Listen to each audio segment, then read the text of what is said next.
The rise of streaming platforms in the last 10 years or so have allowed for all sorts of random-ass comic book TV shows to be produced. What? What is it? What's wrong?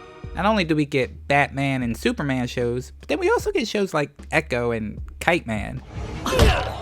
And not only do we get these shows, an entire season of said show will suddenly pop up on your preferred streaming service seemingly out of nowhere. Gone are the days of the TV pilot, otherwise known as a standalone episode used to test the series' potential for success.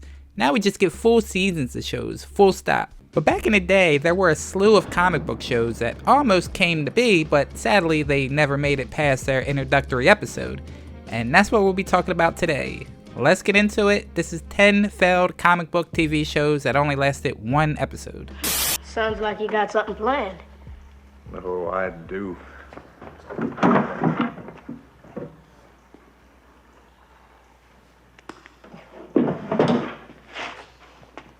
Well, what do you think? Airing on ABC in the summer of 1987, The Spirit was a pilot based on a comic strip created by Will Eisner in 1940. The character, Denny Colt, is a detective who fakes his own death to fight crime as the Spirit, a mass vigilante. The show made efforts to stay true to the spirit, no pun intended, of Eisner's original work that succeeded, perhaps more in concept than execution. Unfortunately, this project had a lot working against it. For starters, it's just too reminiscent of the Green Hornet and Batman TV shows. Granted, there are at least 20 years between the two, but we're also coming off the poorly received comic book movies such as Superman, The Quest for Peace, and Howard the Duck. It wasn't until 1989's Batman when the general public would take superheroes seriously again. The Spirit is indeed a mixed bag to say the least. While it had potential and some strengths in terms of casting and visual style, it ultimately fell short due to inconsistent tone, budgetary constraints, and lackluster execution. It's worth a watch for those interested in comic book adaptations or television history, but it's easy to see why it wasn't picked up for a full series. And of course, we have to at least mention the elephant in the room, the fact that a film adaptation would be released some 20 years later, and it also wasn't very good.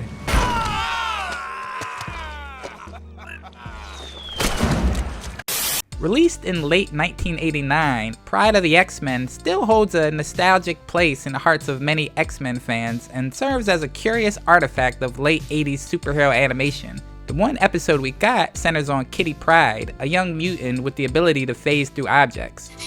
Then I really am a mutant.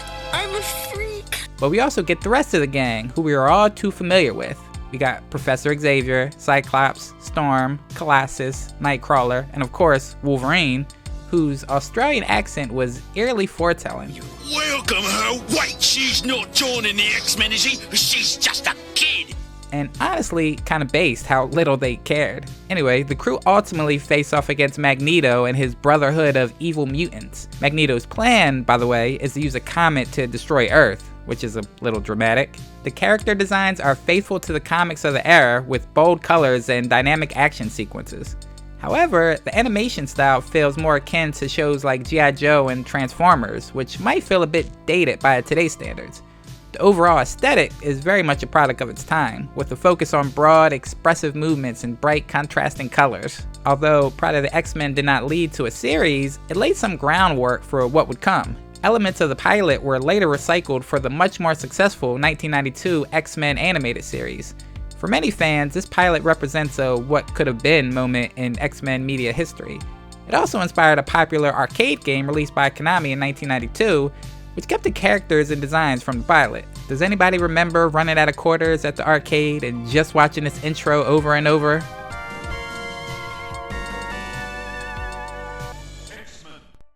Good times.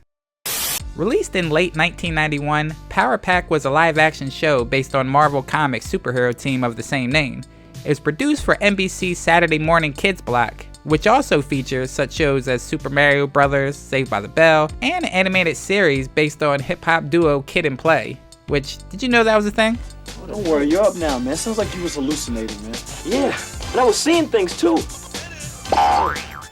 Anyway, the pilot follows Power's siblings, Alex, Julie, Jack, and Katie Power, 4 kids who gain superpowers. They ultimately team up to stop an alien threat that endangers Earth. For a TV pilot from the early 90s, the production quality is modest. The show attempts to balance the kids' superpowered escapades with their everyday lives, though the latter often feels like 90s sitcom filler. The pilot is worth a watch for fans of obscure superhero adaptations or those interested in the evolution of Marvel on screen, but it's unlikely to resonate with modern viewers beyond its nostalgic value. Well, okay then. Team break. I guess I don't have very much confidence in myself, and I'm obviously never thinking that I'd become a superhero. Justice League of America aired on CBS in December 1997. It was a live-action adaptation that aimed to bring DC Comics' iconic superhero team to the small screen. I'm a nice guy, I think. I like to go eat sushi sometimes. I like to go to the park, have a little picnic and stuff. All these years later, it has become infamous for its low production quality, poor characterizations, and overall failure to capture the essence of the beloved squad. Changing the forecast. The special effects are primitive, relying heavily on green screen and CGI that looks outdated and unpolished. The costumes are simplistic and often unflattering, resembling Halloween costumes more than anything. The sets and locations are also uninspired, giving the pilot a generic, ultra-low budget feel. Have a little accident, turn into ice, and suddenly I'm part of the Justice League. It's quite a career change.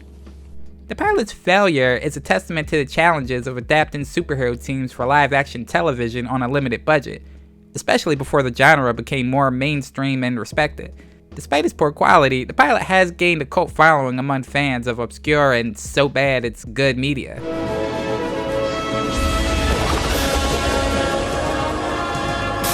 Guys, he's got you unfair mating, and shiver me timbers is that one stacked.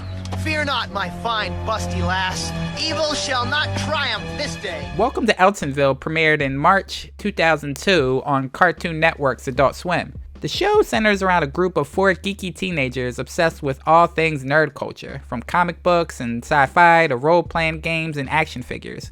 Despite its sharp humor and satirical take on fandom culture, the pilot was not picked up for a full series. However, it remains a cult favorite. It's obvious Boba Fett's dead, Pete. The Sarlacc belched. It ate him. Show me the body. No body, no death. Just like Freddy Krueger, Dr. Doom. The animation style of the show features a gritty, exaggerated aesthetic that complements the chaotic energy of the story. The character designs are deliberately unflattering, emphasizing the awkwardness and intensity of our main characters. The animation is fluid and expressive, with exaggerated facial expressions and physical comedy that heighten the absurdity of the characters' actions. The backgrounds are packed with references to geek culture, making every scene a visual treat for attentive viewers. Please, Bill, I'm begging you, give me the head! Say goodbye, Josh. You'll never lay your sandwormy little hands on it. Wait, Bill! The humor is dark and often mean-spirited, highlighting the less flattering aspects of fandom, such as gatekeeping, toxic competitiveness, and obsession. Despite the harsh tone, the writing is clever and piercing, offering a brutally honest portrayal of geek culture that many fans could laugh at and relate to. Oh my gosh! Is this the end of the Eltingville Club?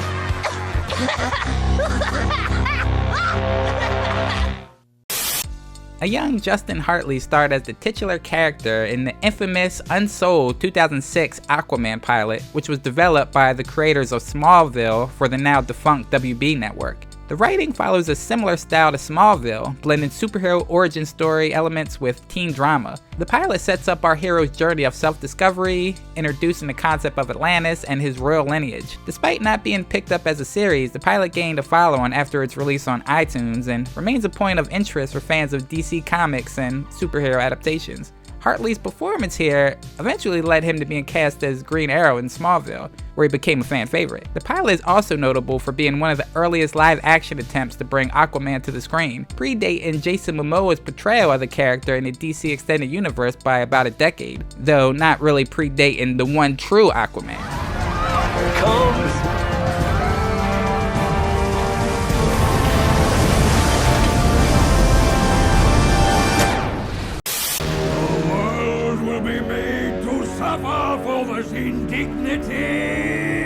Indignity? I'll have you know I work for the President of the United States of America. The Amazing Screw-On Head pilot, based on a Dark Horse Comics one-shot, debuted in July 2006 on the Sci-Fi website, along with a survey asking fans whether they'd like to see the show picked up for an entire series. But sadly, the project was eventually shelved as the network pushed more into live-action fare with projects like The Dresden Files, Sanctuary, and Warehouse 13 in the development pipeline.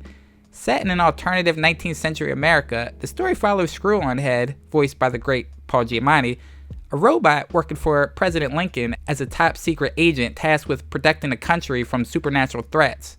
Screw-On Head's unique ability is his detachable head, which can screw onto different bodies, allowing him to adapt to various situations. The animation on this show is one of its most striking features. The visual style includes heavy use of shadows, bold lines, and gothic, steampunk-inspired aesthetics. The character designs are unique and memorable, with a mix of grotesque, whimsical, and fantastical elements that contribute to the show's darkly humorous tone. In short, The Amazing Screw-On Head is a brilliant, if short-lived, foray into animated television.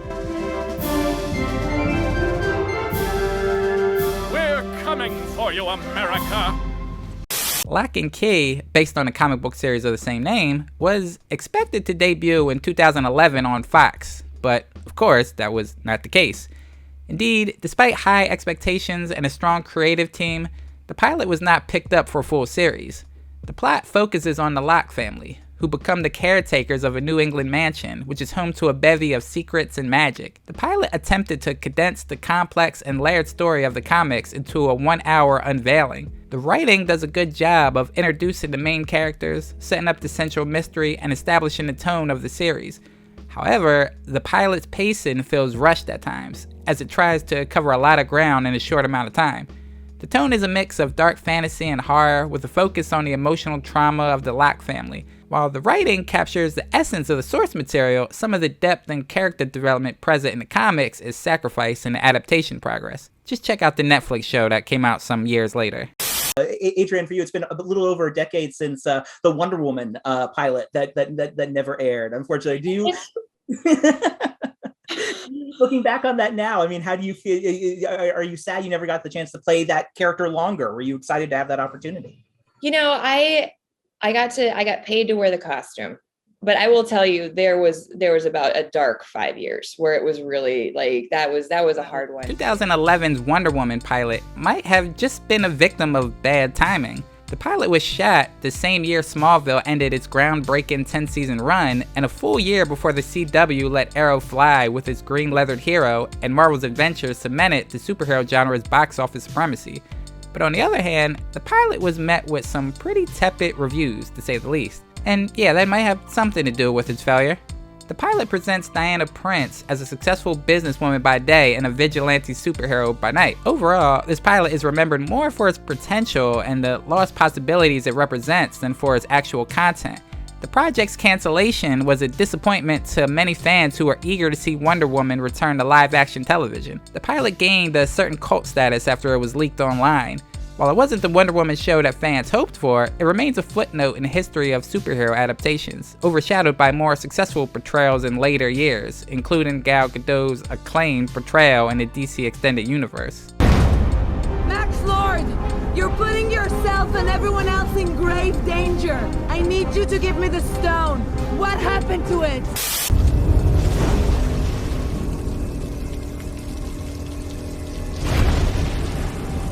DC's canceled Swamp Thing may be all but a distant memory in the minds of fans, but the DC Universe series was arguably one of the best entries in the superhero streaming space during its run. The series follows the eponymous Swamp Thing, a plant elemental creature who fights malevolent forces around a Louisiana swamp. The show premiered in early 2019 and was promptly canceled after its first episode was released.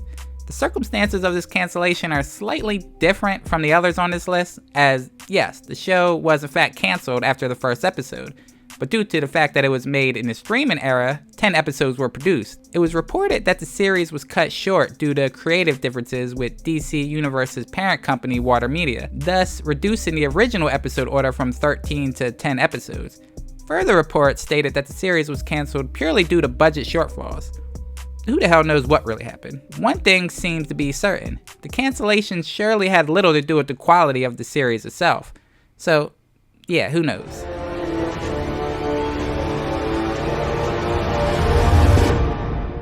Okay. Guys, this list could have gone even deeper with such failed shows as The Adventures of Super Pup and others, but we're just going to stop here. Please share your thoughts in the comment section below.